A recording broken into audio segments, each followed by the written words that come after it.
a snowy morning in January of 2020 at Silver Mountain Ski Area in northern Idaho, a tragic and fatal incident took place. 7 skiers were involved in 2 consecutive avalanches. The avalanches occurred on a designated run within the ski area. I am the last person to be dug out of the snow alive. I should not be standing here tonight. Nobody survives what I did. I was within the last 6 inches of a 10-foot probe, buried under 9.5 feet of snow for 60 minutes. Under just 6 feet of snow, your chance of survival is between 0 and 2%. Survival decreases rapidly with time.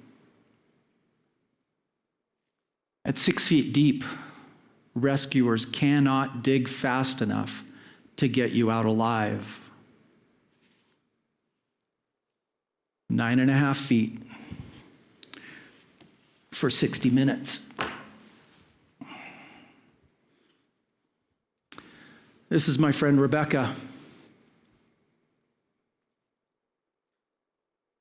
She and I have shared many great ski days together. And January 7th promised to be one of those days. The day before had been good skiing with new snow falling all day. The snow continued through the night and into the next morning. This was the first big storm of the season. Rebecca and I met in the basement of the lodge. No chatting, just focus on the powder day ahead of us. The skiing was fun, untracked snow, and we were having a great time. By mid-morning, the Warden Peak area was open for the first time that season. We decided to go, so we ski over to the Warden Traverse. About 30 feet into the traverse, we see a line of people standing on the traverse, not moving. Come on, it's a powder day. What's the holdup? We quickly realize that a local skier at the front of the line is breaking trail, creating the traverse. As the line slowly inches forward, several people ski down through the trees. Deciding that a longer wait will pay off, we stay on the traverse. We come out of the trees onto the run called 16-1. The 2 skiers behind me decide to ski lines close to the trees. As they turn to ski, I say, "Have a good run," and they are gone. Rebecca and I decide to ski lines next to theirs. As Rebecca turns to ski,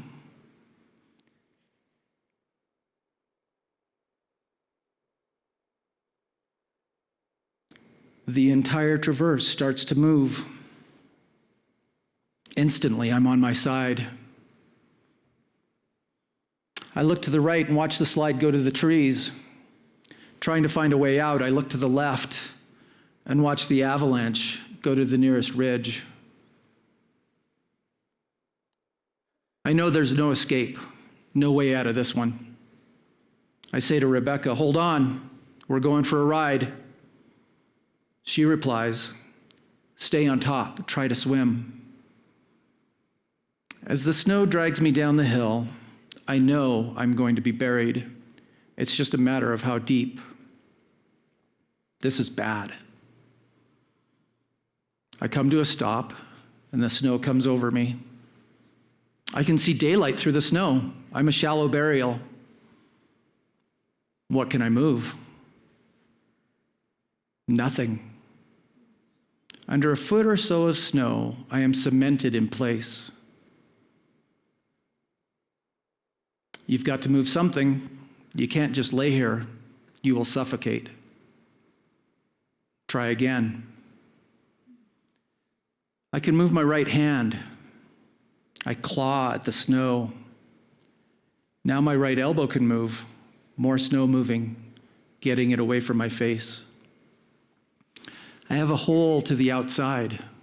I can breathe.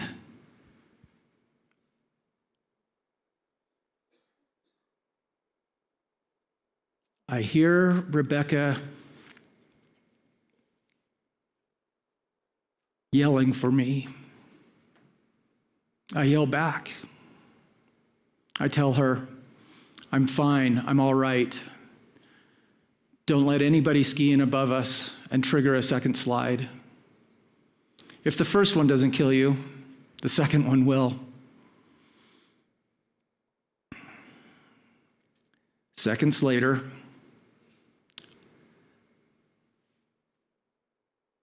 I hear a crack as more snow releases above us. As the second avalanche rushes down the hill toward me, I yell. I scream. Blank, blank, blank. I am blanking dead. I'm a blanking dead man. Blank, blank. The snow slides over me like a giant monolithic slab. I gasp for air. Complete darkness. Whoa, that's bad. Close your eyes. There's nothing out there.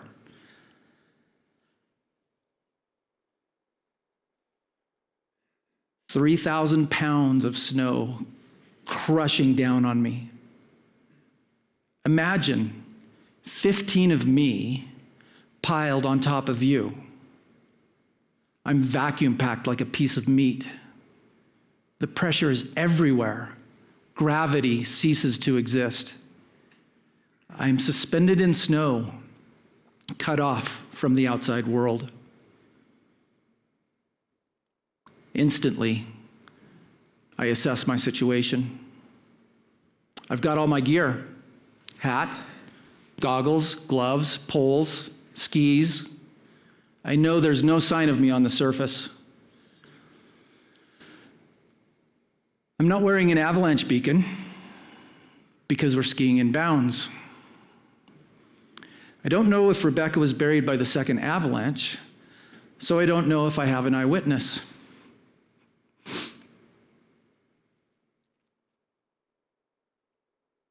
I know there's no way a meaningful rescue will be organized in time to find me alive.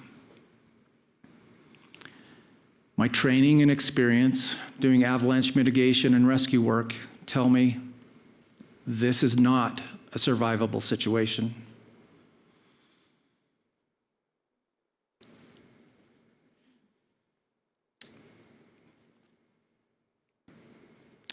I am going to die. I'm going to join friends who have died in avalanches. Dan, Johnny, Chris, and Jim Jack.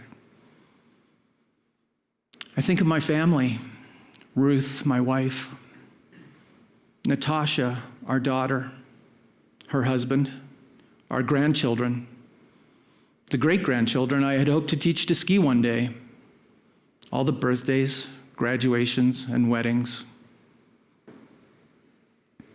I hit the wall for the first time. Out of frustration, I scream. I know it's pointless, but I'm overwhelmed, trapped in this icy tomb.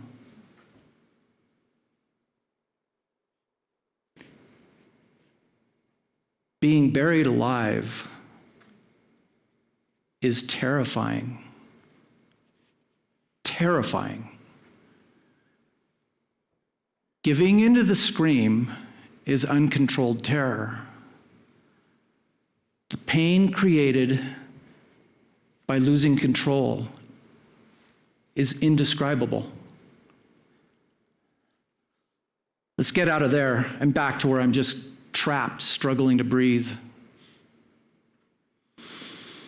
Unable to expand my rib cage, I force air down into my diaphragm. This is a very painful struggle to breathe.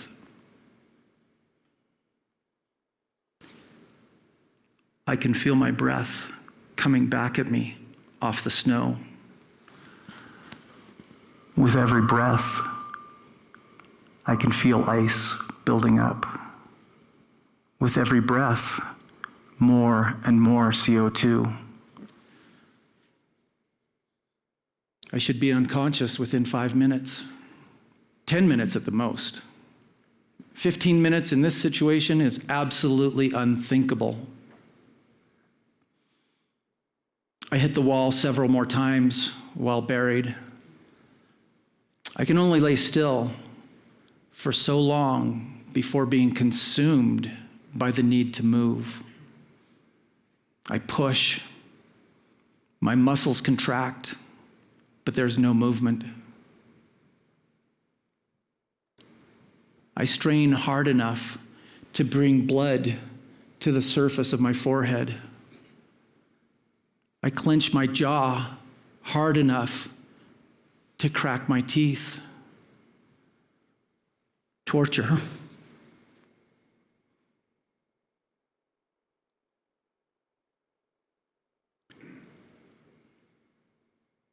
Why can't I pass out? Why can't I stop breathing?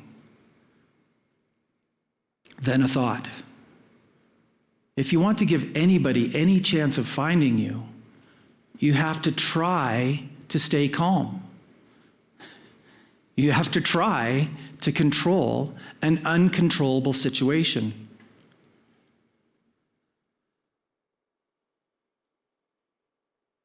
Time painfully drags on and on. Why is this taking so long? Then I feel something lightly touch my right hip. I think somebody has grabbed a piece of bamboo to use as a makeshift probe. It feels round, about 1 inch in diameter.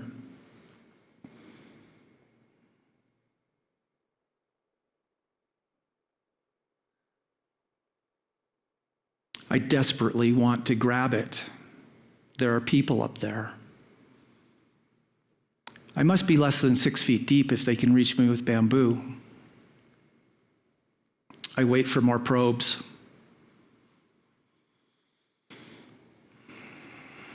Nothing. An eternity passes. The 1 in a billion chance of being saved is gone. In my mind, I see a line of people with probes moving up the hill past me, probing as they go. I want this to end. Why can't I just pass out? Why can't I just stop breathing? I want the pain to end. Just let me die. Gradually, slowly, my experience starts to evolve.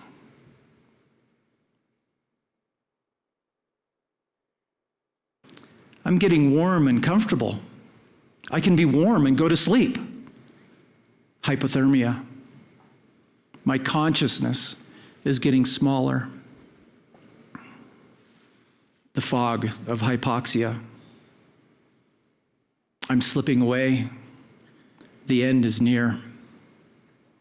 What a relief that will be. It feels like there's less pressure.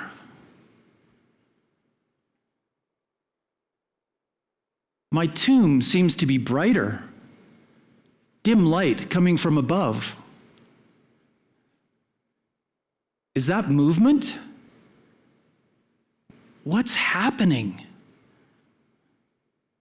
Could that be people digging? I don't know how, but I scream. Somebody yells back. They ask me a question. I yell back, yes. They ask me another question. Yes. My mind latches on to this pattern. Yes, I'm here. Yes, keep coming. Yes, keep digging. Now, my face is uncovered again. Yes, I can breathe. Yes, they found me. Yes, I'm going to live. Let's all take a breath, shall we? I need it.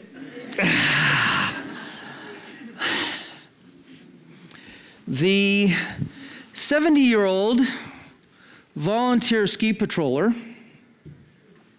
who works 1 day a week. Yeah, as if it's not bad enough already, right? 1 day a week. I've known her for years, by the way. Anyway, she told me that she had just switched from an 8-foot probe, about like that, to a 10-foot probe. She pushed the 10-foot probe all the way down into the snow to within the last 6 inches of its depth.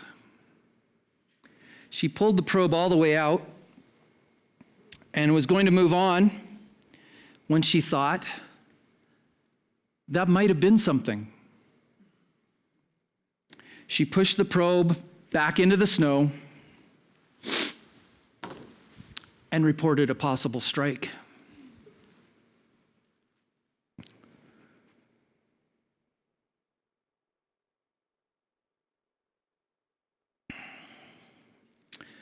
Of the 7 of us involved in the 2 avalanches that day,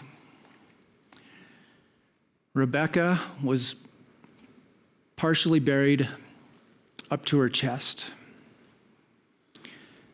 After the first slide, she was able to dig herself out.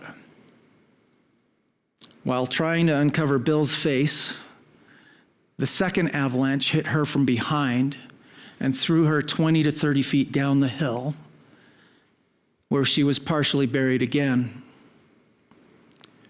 She dug herself out of the snow once more, and then she made 3 phone calls within 90 seconds, sounding the alarm.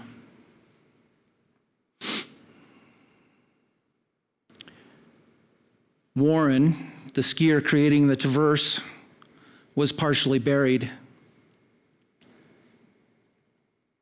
Karl was fully buried.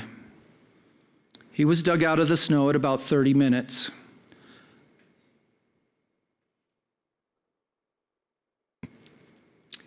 Unconscious and not breathing.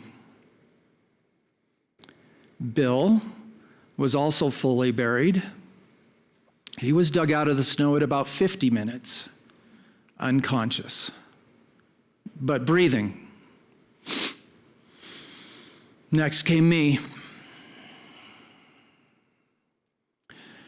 Molly and Scott were the 2 skiers behind me on the traverse.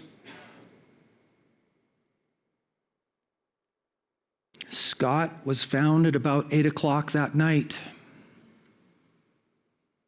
2 days later, Molly was found under at least 20 feet of snow.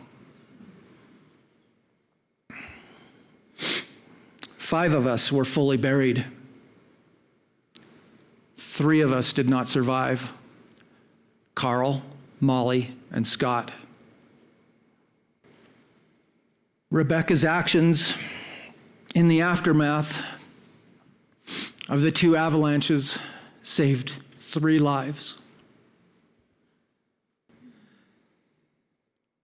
With the help of friends, I take the gondola down the mountain and run the gauntlet of media waiting in the base area. My anxiety is spiking hard, and I want absolutely nothing to do with reporters. After going home to get Ruth, we make our way to the hospital. At the conclusion of my exam, the ER doctor tells me that I should expect some PTSD. I say, yeah, okay, that makes sense. I had no clue of what to expect, what awaited me.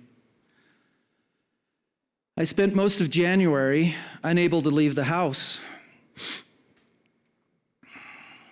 Just looking out the window was painful, looking at the snow-covered mountains.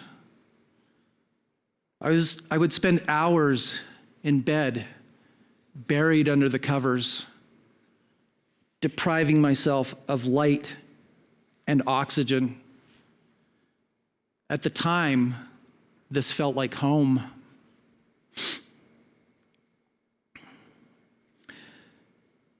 The utter lack of energy combined with overwhelming emptiness were shocking.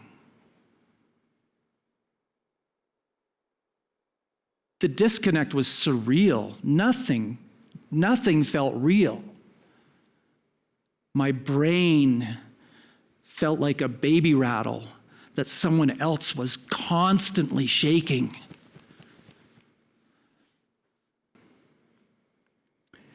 Out of nowhere, I would get cold, shiver uncontrollably, and lose control of my breathing.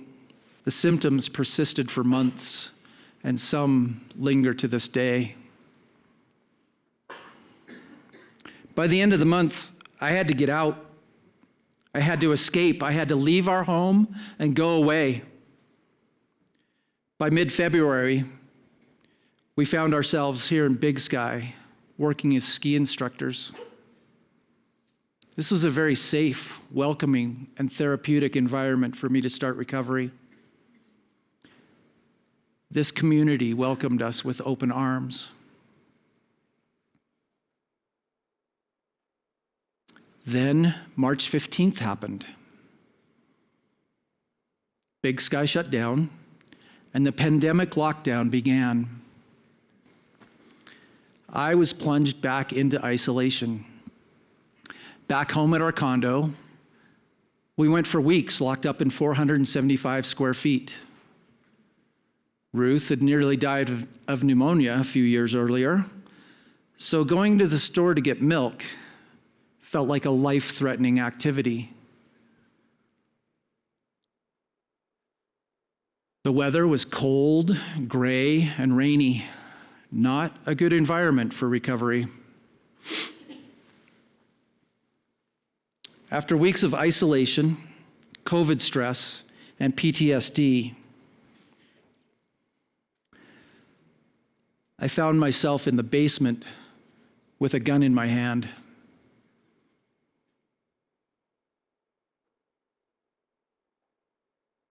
I couldn't find the ammunition to go with it.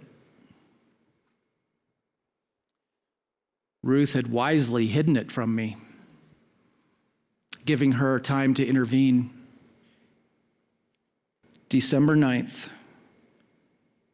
2021, at 1 p.m., I received a text. Brent died of COVID pneumonia today. Husband, father, son, brother, friend, a dear friend like a brother to me, skier, kayaker, mountain biker, craftsman, businessman. We lost one of the very best that day. We will not be the same without you. The saying, "Only the good die young," has never had more meaning in my life. Why do I live? And Brent, Karl, Molly, and Scott die. The guilt of survival, the burden of life. Even the good can have weight that is hard to carry. The constant questioning, the inability to respond, the chasm that surrounds me, the guilt of feeling messed up, when so many others have it so much worse. Post-traumatic stress is a mild name for what exists in the mind. The person who survives a traumatic experience is not automatically the lucky one. To some extent, we have all been traumatized over the past 2 years. We have all experienced multiple avalanches.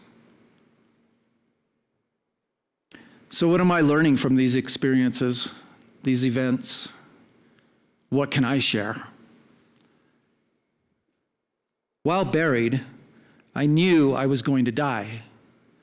I was the gazelle with its neck in the mouth of the lion, teeth piercing.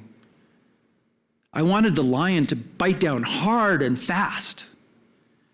And yet at the same time, the thought persisted. If you want to give anyone any chance of finding you, you have to try to stay calm. You have to try to control an uncontrollable situation. While buried, I could not stop breathing. I have come to realize that, like breathing, I could not stop hoping. I was hoping for an end to my pain, either through death or by rescue.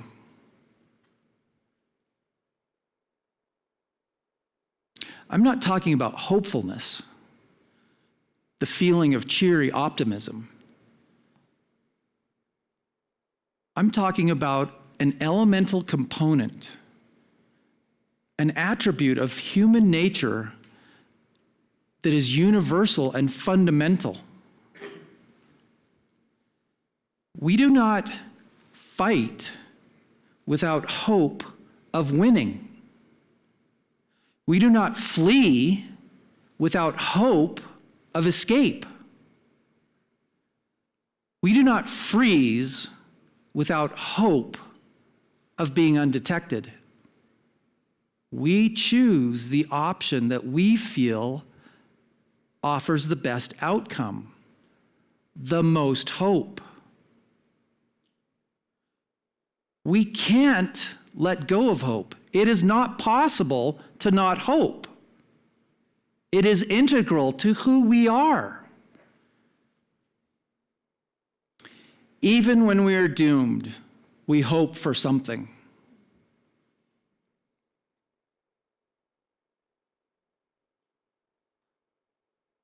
We are all beings of hope. There is great power in recognizing the hope within you. Please recognize that hope within yourself. Thank you.